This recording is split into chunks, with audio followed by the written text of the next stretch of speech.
Since they turn the noise, yeah, the mess we make. Machine Gun Kelly get caught in the fake. Facts and logic with a twist of jest. Strip it down to truth, yeah, forget the rest. Humor pulls the lies right out of the park. Look beyond the shadows that set the dark. Sparks of laughter fire up the night, bringing clarity where they blur the fight. Cut through the chaos, yeah, the tangled lies. Steampunk Kelly with a set of clear eyes. Truths and jokes gonna rock this show. Step into light where the real facts glow.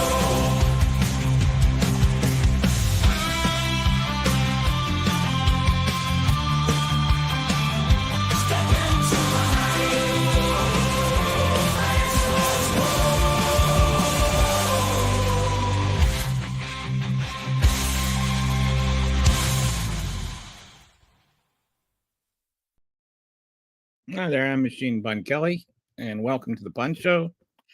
So tomorrow's a big day if you live in certain places.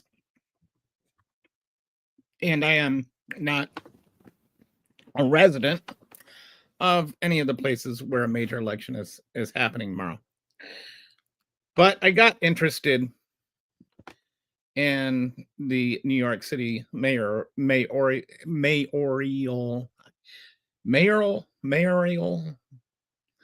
or may not. I don't know. I always stumble over that word. Anyway, the race for the mayor of New York City. And there's just a bunch of reasons why, and I'm probably going to ramble a bit today, but I just wanted to ramble on and explain some things that I have been learning and some things I've talked about on my social media platforms. But in case you haven't heard them, I will go ahead and explain some of them again. So the first thing I want to talk about is I feel like this is the ground of everything. This woman her name is Molly Oshansky. And back in 1962, she was tasked with coming up with a poverty line or an estimation of poverty. And at the time, people in poverty spent about a third of their income, actually even a little more of their income, on food. So what she did is she said, okay, what is a poor person going to be able to live off of for food? And so she went to the grocery store and she filled up a cart with like poor person food.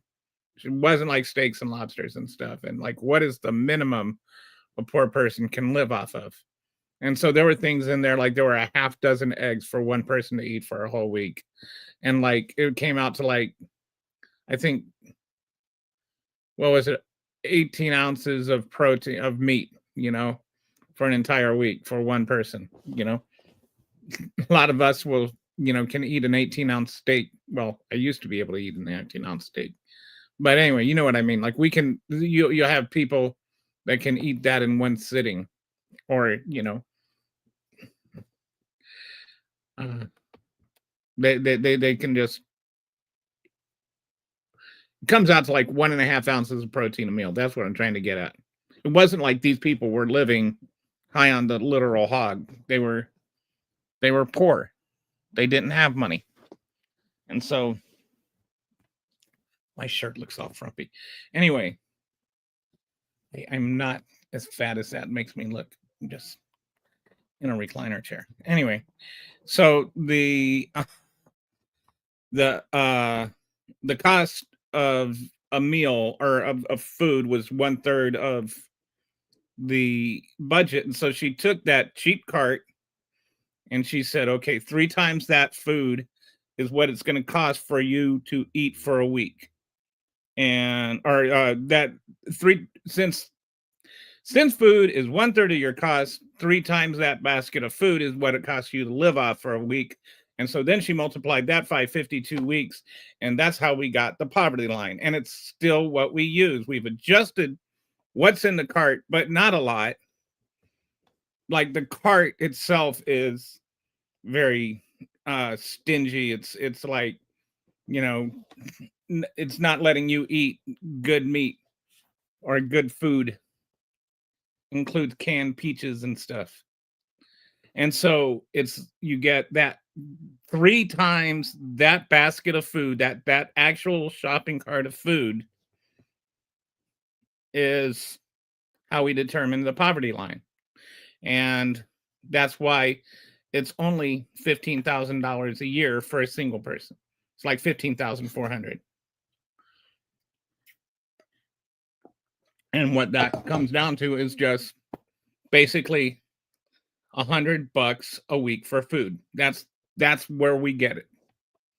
And the food is actually, there is actual itemized food that's laid out for that. And then that poverty line sets how we determine food stamps, how we determine ACA. Like the ACA, to get assistance on the ACA, you have to be within 400% of the poverty line. To get food stamps, you have to be on 100% of the poverty line. For Medicaid, I think it's like 130%. So the poverty line, which is arbitrarily set and way too low, sets how much you can make before you stop qualifying for certain benefits. And there are different ways different countries measure it. There's something called the OECD, which is half of the median income, which I think based on that, we'd almost double the people that are under poverty if you look at it that way. But that's in countries where they have free health insurance. Well, not free, government funded health insurance. So that's way too low for the US, especially when it's about to, get jacked up 20% for the average person. I think the average person is going to end up seeing their premiums, and this is whether you're working or on the ACA or not, your premiums are about to go up 24%. So when you look at how we actually have to spend our money, and also another thing is housing, and rent, which is taking up a larger and larger percentage of income. And another thing is, if you look at student debt, which in a lot of countries, you don't worry about student debt for the rest of your life. So this has caused more and more wealth to accumulate at the top, and harder for each successive generation to afford to live. So right now we've got 68% of people below 25. There's another measurement called ALICE, which is like, this is like how much you need to buy necessities like health insurance, food, housing, and I forget what else, but I mean, like actual necessities. Doesn't include things like even student debt. So you've got 25 or 65% of people that are below the age of 25 that don't qualify, or that are below their ALICE level. And you've got 42% of Americans overall that just don't make enough money to pay for their basic necessities. And in some places, that's even worse than others. And it's not the people that are working fault. It's not 42% of people aren't sitting around unemployed, just, living off of the high hog, that $180 a month SNAP benefits or something. Like the way that people think about this, and I want to talk about this more, but this notion that poor people are poor because they deserve to be poor is absolutely ludicrous. And it's something that the especially the Republican Party wants you to, think it's all because they deserve to be poor. And sorry. They want you to think you deserve to be poor if you're poor. It's because you didn't work hard enough. But let's face fact. Anybody that's ever worked a minimum wage job will tell you if you work at a minimum wage job, you're working your ass off. That's hard work. Some of the hardest work I ever did was flipping burgers at McDonald's, and I'm not joking. You go home and you got grease in your hair, and you got grease all over your face, and you got sore back, and you're 18 years old and you already feel like you're 50. It's horrible work. It's horrible work. I worked in this other place where they we were bagging the frosted part of Fruit Loops or something like that. Like they would make the sugar that goes on top of the Fruit Loops and send it off to a manufacturer. So I'd have to sit there and I'd hold these 50-pound bags under this giant spout, and it was like no air conditioning, so I'm sweating and all this sugar cloud dust is getting up in me, and I'm like getting all like your whole face is sticky, and you have to wear a mask, which makes you even hotter, so you don't breathe in all this sugar cloud that's sticking all over your face. And I'm making a minimum wage for that at 22 years old as a veteran fresh out of the military. Like, you can get some crappy minimum wage jobs is what I'm saying. And it's not that you're not working hard. It's that you're not getting paid for what you're doing. And the reason that we don't have people making enough money to pay their necessities is not that they are not working hard enough. It is that corporations are not paying their workers enough. And so we try things like, oh, let's raise the minimum wage. And then they just, oh, where's all the worker? All the jobs are going to go away if we raise the minimum wage and blah, blah, blah. Where are they going to go? I'm sorry. I'm tired of feeling sorry for the rich people.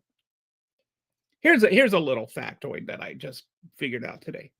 Did you know that Elon Musk is worth more than the lifetime income of everyone in Salt Lake City combined? Not just 1 year or 1 week or whatever, their entire lifetime earnings. Everyone, their cumulative total of aggregate income is worth about what Elon Musk has. So the problem is not rich people not having enough money. The problem is the rich people not paying the working people. And I say working with like an emphasis on the word work, because that's what working is. It's a gerund for work. So they're working people.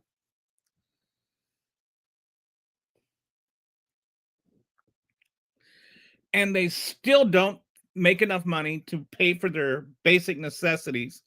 The government isn't assisting most people because the corporations pay so much money to the government. The politicians to artificially keep all the wages down.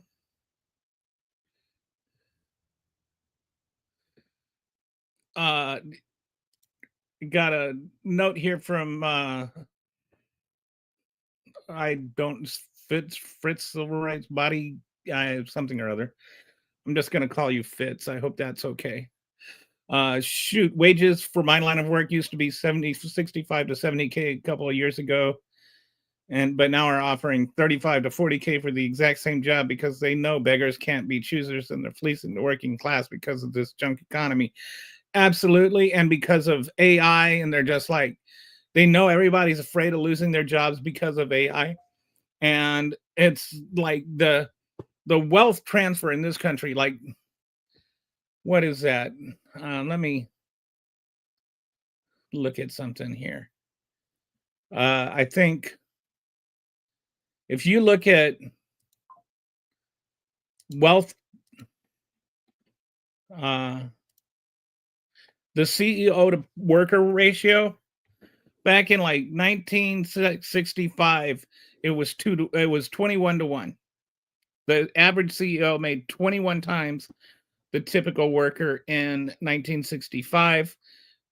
And by 2021, right after Trump, it was 408 times. 400 times. The CEO is making 400 times what their lowest paid worker is.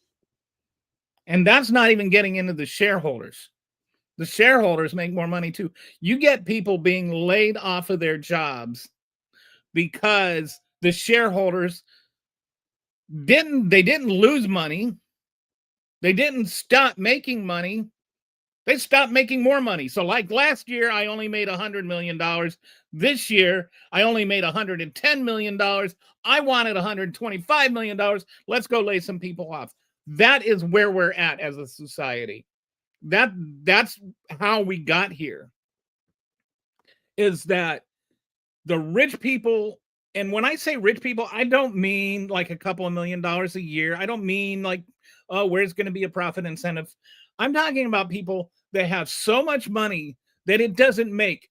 Elon Musk lost $100 billion in one day, and it didn't affect him at all.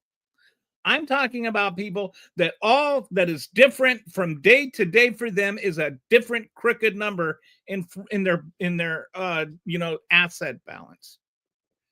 They're just worth more or less. That's it. They're never worried about how they're gonna pay their mortgage. They don't even have a mortgage. They just buy their house. They just buy their cars. They can go out and buy a plane. They don't have to finance stuff. They're not worried about credits. Unless they're buying like $100 billion corporations. They don't borrow money for necessities. They don't worry about health insurance. They're not like the thought they could not even fathom. Do you think Elon Musk worries about his health insurance ever? Does he worry about his premium? Oh, how am I going to pay for that? Like, it's ridiculous, right? And so I'm like looking at all this, and this is all, again, could help people by just being realistic about what poverty is and being real. Like, I'm not against there being rich people and poor people. What I'm against is one person being worth an entire city's lifetime of work. Like, there's got to be a way to narrow that gap and still have a profit motive. So that situation is amplified in New York City. In New York City, right now, if you're under 45, 70% of New York City residents that are below the age of 45 can't afford basic necessities. And if you take just like the median person, the median worker under 45, and you take out, and so the median income and the median rent. So, and median is different than average. It's more fair than average because that means half is above and half is below. So you take the median worker with the median rent and median student debt and median health insurance cost. And so they're making just a little bit under $50,000 a year, like $20 or something. So we'll just round it off to $50,000. Median person under 45 in New York City is making $50,000 a year. When you take just their rent, their health insurance, and their student loans, and I use those three things because those are three things that they really can't do anything about. Like, they can't cut back on health insurance or cut back on rent because rent's going up anyway, and they've got leases and stuff like that, and they can't buy houses. Nobody buys in New York City unless you're extremely rich. So you've got that. If you take out those three things out of the average New York person under 45, or median New York person under 45, and they're making $50,000 a year, they have, believe it or not, about $900 left. Not per week, not per month, per year, to pay for everything else. For food, transportation, entertainment, and all of that kind of stuff. And they're being told, oh, just hold back on the avocado toast. Like that somehow the reason that they are strapped financially is not to do with New York prices going unregulated. It's not to do with the food deserts that are in the city that because grocery stores don't open up somewhere. It's not to do with the lack of affordable public transportation. It's not to do with any of those things. It's because they're just lazy and they just want free stuff. And that's not just the Republicans that are saying that. That's the Democrats too. And that's what I want to talk about. Is I'm tired of this blaming the next generation crap. And I'm a Gen X, right? I'm actually kind of a semi-cusper. I was born in 67. Gen X starts in 65. So I'm on the senior end of Gen X. So I'm not like talking about, I'm not some millennial sitting there complaining about whatever. I'm like from the Trump generation. Embarrassingly sad to say. Like my generation was the most Trump. So hear it from me. I know why people voted for Trump. And it's not entirely because they're racist, although plenty of racists voted for Trump because they're racist. It's because they're frustrated. They're frustrated. We are the first generation. We are the first generation. And we hear this all the time. We're going to be the first generation that didn't do better than our parents.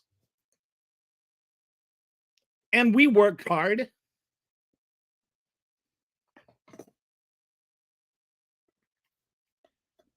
We struggled. We saved. We went to school. We did all the stuff we were supposed to do. But the society that has been left to us, the economy that has been left to us over the last 40 years has just gotten worse and worse and worse and harder for the middle class as the middle class has disappeared. And so they're angry, but a lot of them, they grew up in these Reagan households. And so they've been told their whole lives, oh, the Democrats are to blame for everything. Oh, if only rich people had more money, everybody could have more money. Yeah. The reason that you have debt, the reason that you're struggling has nothing to do with rich people not having enough money. It has to do with poor people not having enough money, and it has to do with you not having enough money. And the whole system has become catered to poor people and middle class people not getting enough so that the rich people can have more and more and more. And we just refuse to accept that. So wake up, Gen X, and figure out what's going on. So anyway, back to New York City. In New York City, you have this situation where, like, it's literally just, how do you even survive? Okay, you hear, oh, we're going to pay off, we're going to let you, we're going to forgive your student debt. And then, people, have misconstrued that as like people just jump out of college and then they're like, oh, I'll pay off my student debt. No, these are people that have paying their debt, their student debt for 20 years and still owe what they borrowed. Even though, oh, well, you shouldn't have signed the deal. Well, why is it that you're asking the 18-year-old kid fresh out of high school that doesn't know what he's signing to not sign it, and not like going after the 40-year-old or 50-year-old or 60-year-olds that are generating these kinds of contracts for kids to sign, and you're not blaming them, you're not regulating them, you're not yelling at them for fooling these poor kids, which they were when they signed the contract, and then they spent 25 years paying it off, and it's not even anywhere near paid off yet. Why is that legal? Because the people that pay for the people that make things laws aren't paying the politicians to make the wrong things they do illegal. That's why. So you've got this generation that's got it even harder than Gen X. Now it's just they want you to work from the time you're 16 until you're 75 and you drop dead on the factory floor. Also, that the CEO and the chairpersons of, corporation, screw you over, can, like pocket more money and just have a different crooked number in their bank account. And so you've got millennials and Gen Z. This is what they have to look forward to in life, is dying. I can just work my whole life so that Elon Musk can have a ridiculous amount of money, and then I can die. If society and the planet can still sustain life at that point. And they wonder why people don't want to have kids. So this next two generations, millennials and Gen Z, are really, really frustrated, and understandably frustrated. Like, let's stop acting like they don't have a right to have a beef. They can't even afford beef.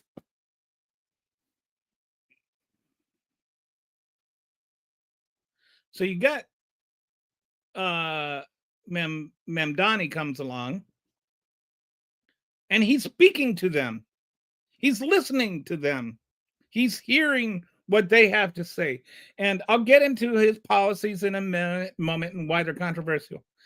But Trump, his policies sucked, and he listened to them, and he got some of them to vote for them, and he got them to, he had Charlie Kirk running around the campuses crying about how it was all the liberals' fault, and he got some people to believe in them, not because he won arguments as much as they would like you to believe, but because he tapped in to a really very real frustration. Why do people think that DEI is taking their jobs away?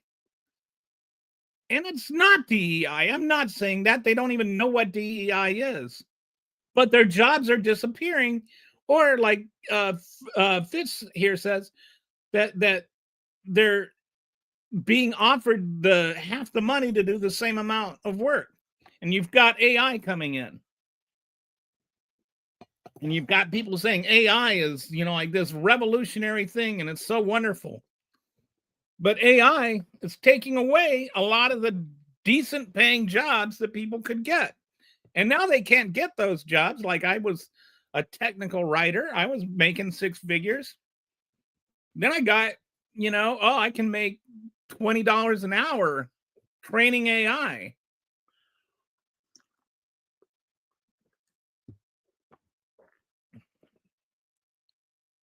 And then I'm told, oh, AI is such this wonderful thing.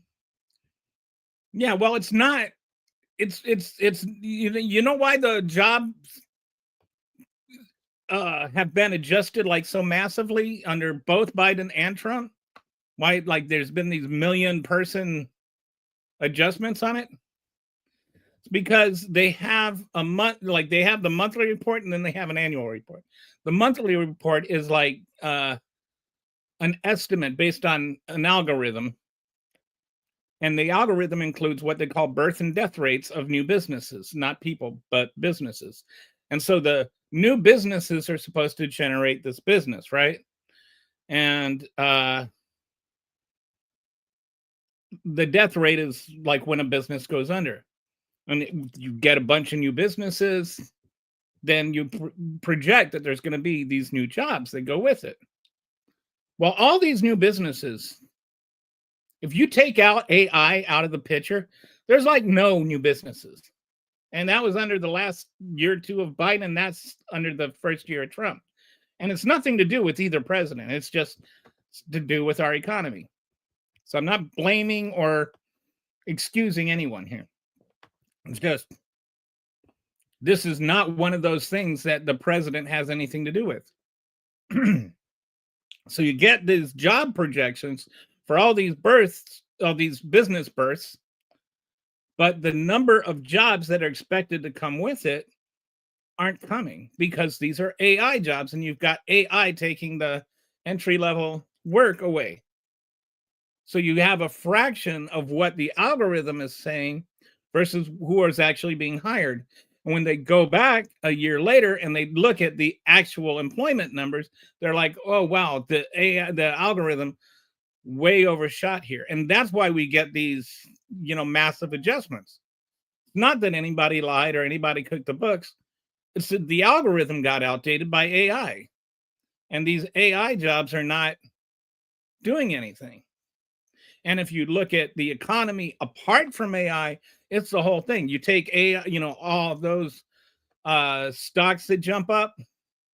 Well, if you take out the core AI components and, like the stocks that are connected to AI, like, the chips and whatnot, if you take just that thread out of the stock market is actually down since Trump took office.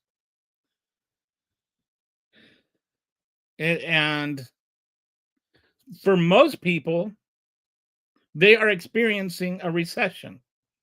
You also have things like you have your things that you need to buy, like food, and there are things that are nice to buy, like going on a vacation.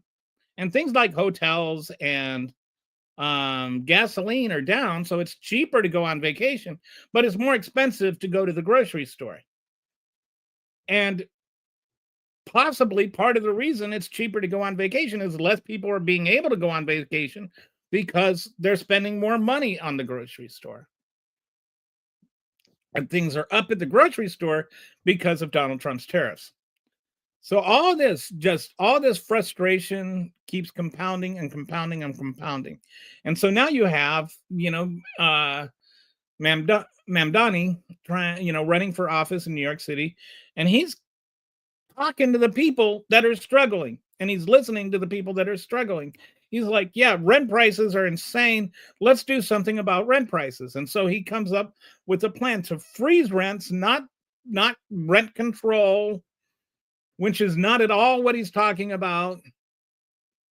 What he's talking about is a temporary rent freeze for rent stabilized apartments and a governing board that will determine if and when and how much those rent prices are raised. And it's like not all the apartments are rent controlled. And that's not his entire policy. He's also talking about building, what is it? I think 200,000 new units. And, that's, more supply can help lower the cost. Now, you can agree or disagree with what those policies are. My point here is not to argue that policy. My point here is to argue that he's addressing the need. And you can say he's not addressing it enough, or, like disingenuously call it communism, which it is absolutely not communism. Or talk about how, some New Yorkers, they don't even have access to healthy food. So he's got these grocery stores that he wants to, set up, and, has like make deals with farmers to provide produce for those. And those are not like, you see people, oh, that's like communist Russia. No, in communist Russia, you wanted to buy a roll of paper towels. You went to the paper towel store and you waited in line for 2 hours to get a roll of paper towels. That's not what we're talking about here. If you've ever been in the military, it's a much more legitimate comparison to compare it to the commissary. What he wants is public commissaries that are available to the public. And that can help lower prices, and it can also just help food availability. And again, you can argue about policy if you want, but please learn what the policy is before you start using disingenuous terms like communism. You're no better than Trump if you do that. Literally. It's not communism. But he's listening to people. And that is what I want you to get. He's listening to people. There is violent crime in New York. And a lot of people that really does need to be addressed.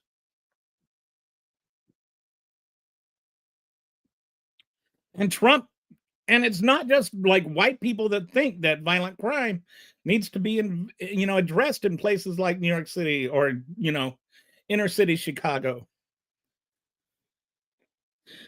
And I'm not saying like I'm okay with racial profiling or anything, but people that live in some of those neighborhoods where the crime rate is high, like we lived there. We lived in Chicago for 15 years, and my wife is disabled, and she had a care worker that would come and like help take care of her, like take her to the grocery store and do the laundry and stuff like that. And she's a dear friend, and we still keep in touch with her 15 years later. And she's had, I think, 3 family members that were murdered in Chicago. None of them, all just like drive-by shootings or whatever. None of them were they were all bystanders. And so, she's a black woman from inner city Chicago. And, she's had family members that are victims of gun violence. She wants something to be done about the violence. And she's not a Trump supporter, don't get me wrong, she's definitely not. But the violent crime still needs to be addressed. And the reason that Trump was able to break through to some of these people is because he was talking to them about issues that really affect them. And this is where I think the Democrats are going wrong. They're speaking when they should be hearing. Like the old adage says, God gave you 2 ears and 1 mouth for a reason. And you don't have the Democrats listening to anyone. They've got them trying to dismiss Mamdani out of hand. Or people like AOC out of hand. Oh, well, she won, but, we're not going to give her a chairmanship. And, they can talk about some of these policies that they want are not bad policies. They are actually good. And more importantly, it's their future. It's their country. They're the ones that are going to move it forward. You have to give them some hope and not just, expect them to say, oh, yes, I'll just work until I die, like the corporate man says. I think, I got to think about the 2004 election, which some of you may not remember, and some of you may not have been born then. But this was back in 2004 when John Kerry was running, and he was talking about how we have to we have to value the job creators too. And that, like, to this day, that pisses me off. Like, yeah, the job creators. Oh boy, thank you. Thank you for creating that job just for me. Like, what, like, did you thank the Lord for letting you work his plot of land when you were a peasant in feudalism too?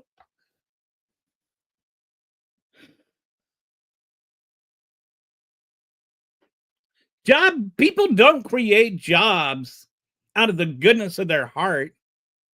They create jobs because jobs mean more money for them. Every person they hire makes money for them. And if that person stops making money for them, or if 3 people fewer workers means they can make more money, they'll cut those jobs in a heartbeat. There's no loyalty to workers, but all the loyalties is expected to go from workers to their employers. We need to thank the job creators. What great insight there, Senator Kerry.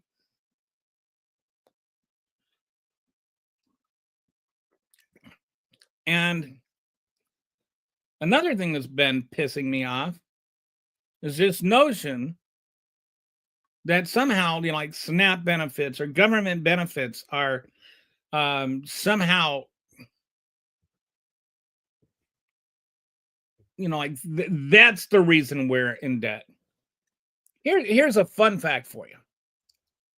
Did you know that the cost, if you were to compare the cost of the Iraq-Afghanistan war with the cost of food stamps over the same period of time, we spent, in terms of absolute year-for-year dollars, about twice as much on the wars as we did on SNAP benefits.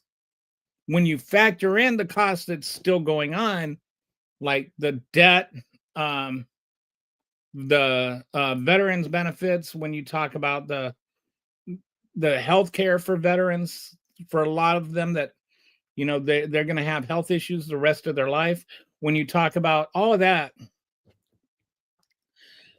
the SNAP benefits cost us about $600 billion over that span. And the Gulf War cost us about $3 trillion between now and going forward.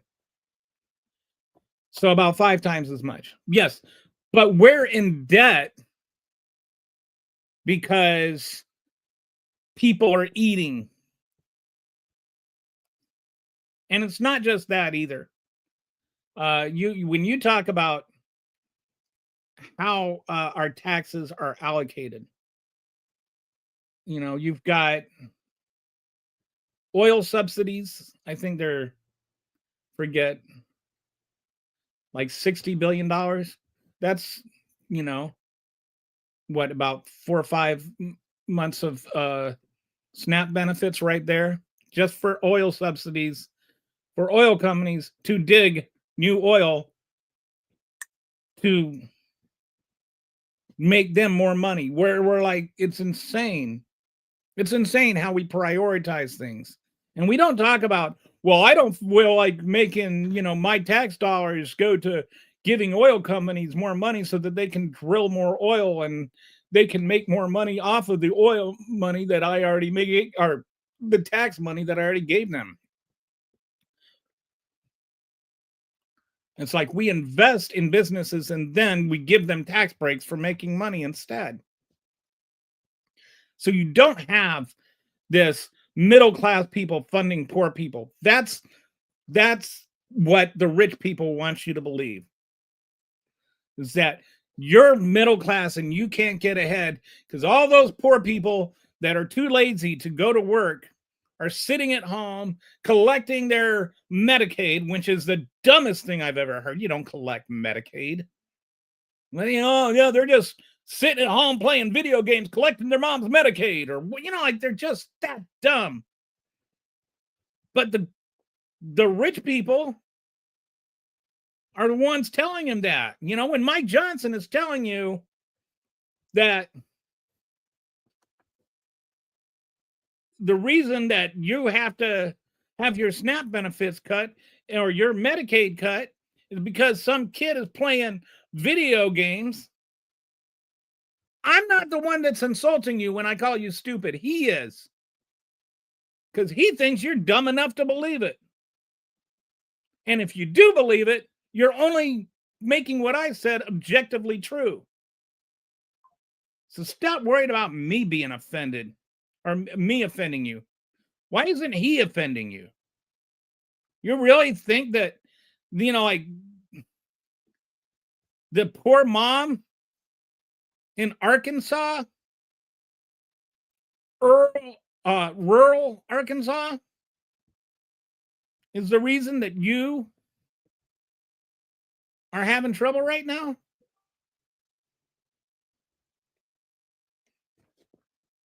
Did you know that 54% of SNAP recipients are in red states? Bet you didn't. No, no. It's all those blue city big government types. Did you know that you're 26% more likely to be on SNAP benefits if you live in a rural community than if you live in an urban community? You know why that is? Because of 45 years of enabling corporate farms over private farms. We've lost 500,000 private farms since 1980, and we're projected to lose another 400,000 by the year 2030. And the reason for that is that we're with mass deportations, with immigration policy, we make it harder and harder for the private farms to stay open. And we make it harder for those private farms to stay open. They close and they get bought out by corporate farms. And so then not only everything else, like our media and our oil, our food is becoming consolidated by just a few people and a few corporations. And we keep contributing to that. You know, Happy Days, and like where remember Howard? If you remember the show at all, Howard had a hardware store. You don't have hardware stores anymore. You have Walmarts. Or you have Aces that are, but you don't have like Cunningham hardware store. You don't have an individually owned and operated hardware store. You have franchises and you have Walmarts. You have superstores. All right. That's not some poor person in Chicago on on SNAP benefits fault. They didn't make that happen. 45 years of Republican policy made that happen. 45 years of wealth transfer to the rich made that happen. 45 years of trickle down economics that never trickle anywhere made that happen. 65 years of not updating how we even establish the poverty line made that happen. Because we don't want to know how many Americans are really in poverty. Because then you're going to start realizing, oh, gee, I can't make my necessities meet. I have to choose between health care insurance and, food, or I have to decide why my kids can't go on a vacation every year or ever.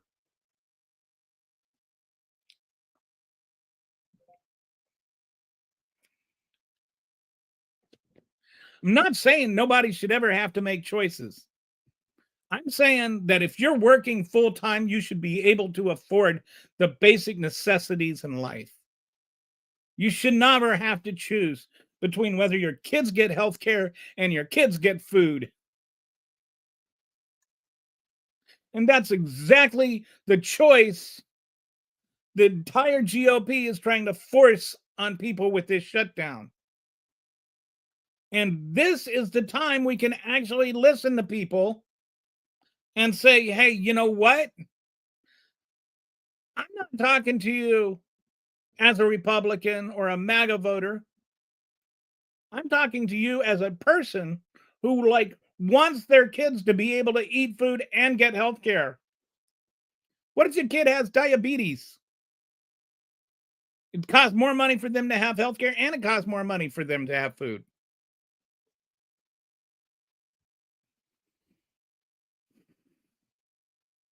And I don't care how their mom voted or how their dad voted. The kid is still a kid.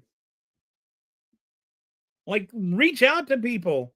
Instead of yelling at New York City, the next two generations, and telling them and condescending to them about how they just want to have everything easy and they just want free stuff.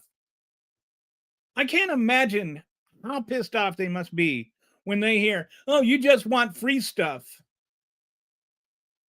No, I just want a chance to survive. They get told, oh, the Green New Deal, Green New Deal, Green New Deal, climate change is a hoax. Well, that's easy for you to say if you're 70 years old or 80 years old and you're going to be dead in 2050.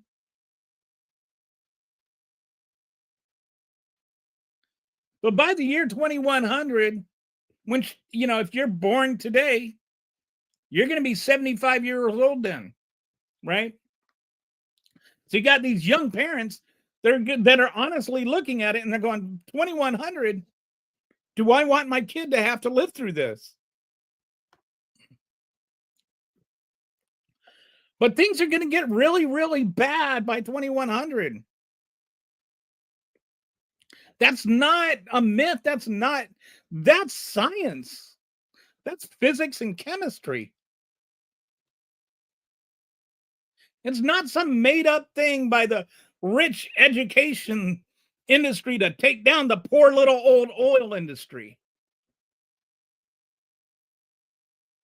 Like, listen to these next two generations instead of scolding them all the time.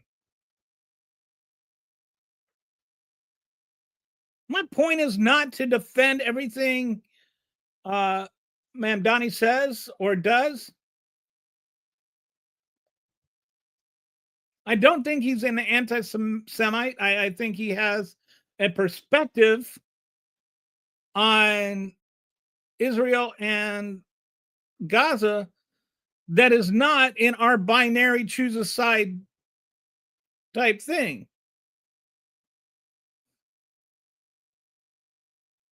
He has a background where he was driven out of the country he was living in because of his religion.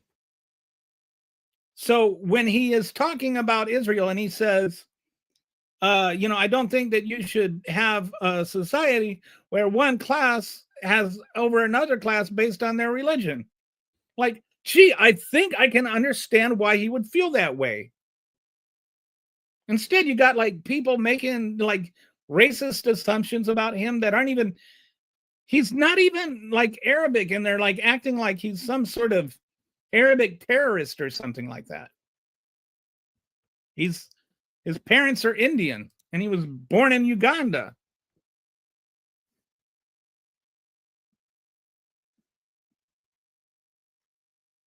The Muslim or the Arabic commercial he filmed, he doesn't speak Arabic. He just learned enough Arabic to do the commercial, and he jokes about how terrible his Arabic is in the commercial. Like, he's not trying to pretend he speaks Arabic.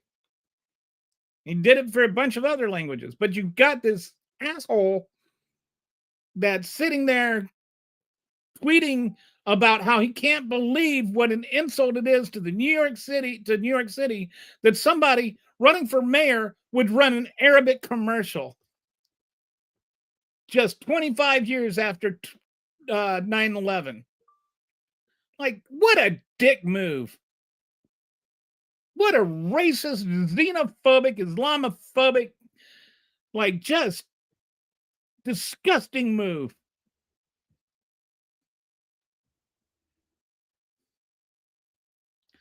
And so you've got like these, oh, he's an Islamic, jihadist communist, as though those things are somehow even remotely associated.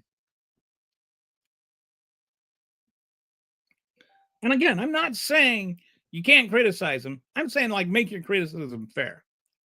And also, like, listen, why is he so popular there? It's not just he's promising everything to everybody. It's that he's listening to people. He's listening to voters. And that's why this morning I see a poll that shows that the Republican think it's like 68% aren't satisfied with the Democratic Party, and only 61% are satisfied with the Republican Party. So that, but the Republican Party has that built-in MAGA wing that Donald Trump could rape a child on Fifth Avenue and they would be okay with it. Why are Democrat voters not happy with the Democratic Party? Like, we need to stop lecturing long enough to say maybe there's a reason.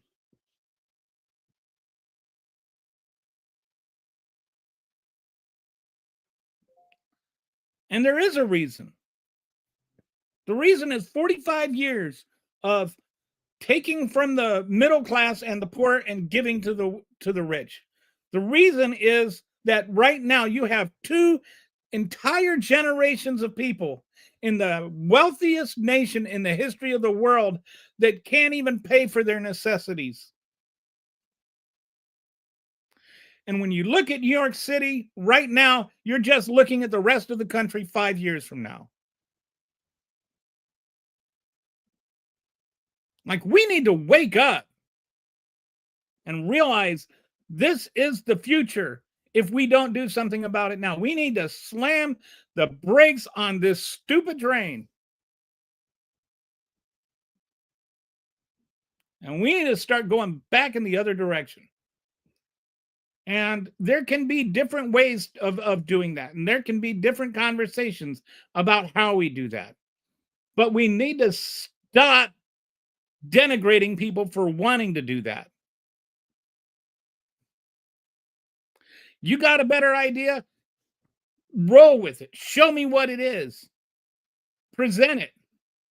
Don't be like MAGA sitting there, we're going to take away the Obamacare supplements. And then we've got this idea, that maybe, is like not even a sketch, that maybe someday down the road we can replace it with something else, but let's just get rid of it now.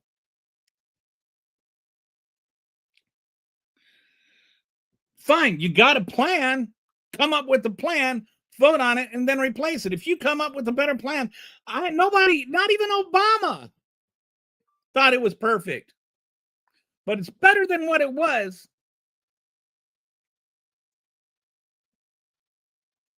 The rate, people talk about, oh, it's getting so expensive. It was getting so expensive before.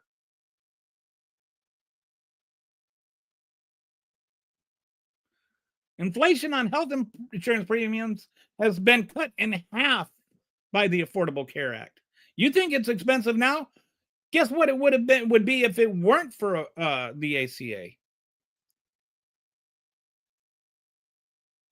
Premiums were going up by 6% per year. Now they're going up by 3% per year, which is above. When I say 6%, I should qualify 6% above the CPI versus 3% above the CPI.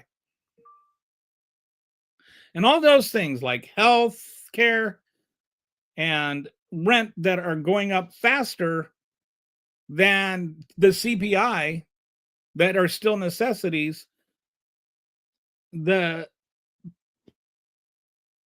poverty level is constrained to food and the increase of food on the CPI. So relative to what you were able to buy for food, you could get by, like with spending a third of your income on food and then the other 2/3 on everything else. Or if you had 2/3 for everything else, you'd have a third of what you have left over for food. Now you can't even buy everything else and you don't have anything left over for food.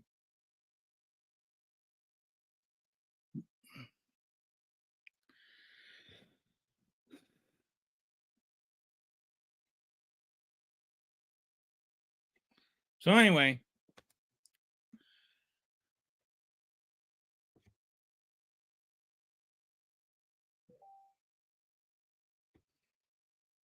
Like, if you can vote, vote. And if you can't vote, don't vote. But I do hope we can like look at this and realize this is a pivotal moment for us as Americans to either acknowledge what voters are saying and what voters are asking for, or we can just continue to poo-poo them and belittle them and patronize them instead of like acknowledging, you know what, the America you grew up in and the America I grew up in are not the same. And we need to give you a taste of the America we grew up in. You want to make America great again, that would be a great place to start. Back to when you could go to high school or go to college and not mortgage the rest of your life and not give up the chance to ever have a house and to have a hope that your children aren't going to die in some horrible, horrible natural disaster. Like, want to make America great again? Make them want to, like, actually believe in something again. Anyway, thanks for watching. That's the show for today.